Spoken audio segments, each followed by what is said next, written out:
This creamy pumpkin cheesecake has a buttery graham crust and is packed with pumpkin spice. It will become your new favorite pumpkin dessert for sure. Without further ado, let's get started. To make the crust, let's add graham cookie crumbs to a bowl. I like them finely ground, but you can leave bigger pieces for texture if you want. Combine it with brown sugar, or you can use white sugar if you don't have any. Add cinnamon for a wintry flavor and melted butter to make it stick together. You can mix it with a spatula, hand mixer, or your hands, whatever you prefer. Just make sure it gets fully combined.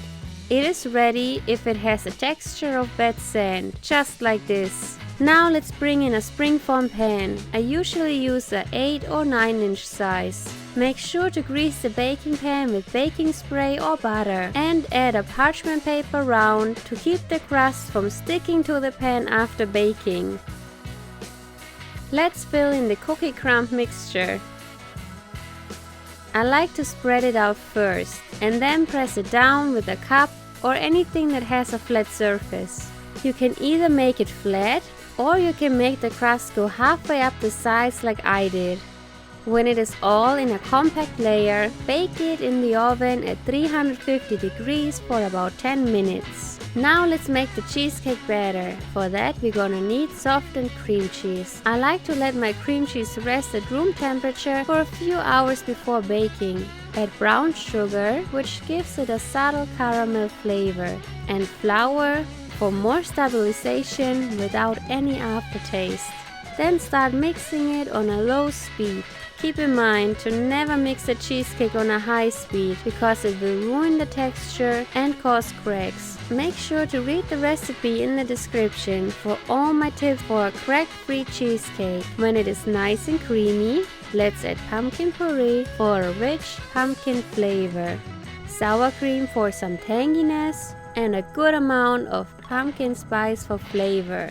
Add extra cinnamon to enhance the winter flavor and smell. While mixing it, make sure to scrape down the bowl from time to time so everything gets combined evenly. Now let's mix in eggs.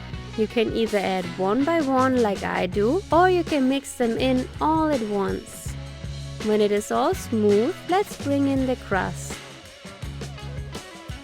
Make sure it has chilled for at least 20 minutes before adding the filling, so it stays crunchy.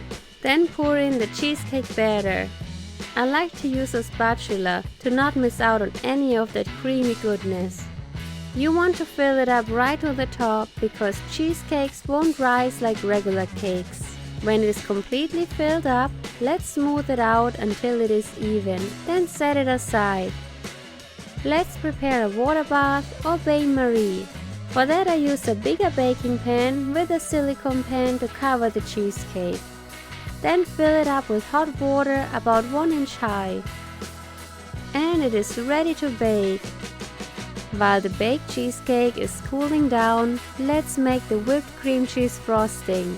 Add cold cream cheese to a bowl and combine it with powdered sugar and cinnamon. Let's mix it for about 3 minutes. When it is smooth, pour in very cold heavy cream and vanilla for more flavor. Keep mixing it on a low setting until it is whipped to a stiff consistency. Now it is ready to be used. Once the cheesecake has chilled completely, it is ready to be decorated. Simply pipe the whipped cream cheese frosting in rather big dollops all around the cake.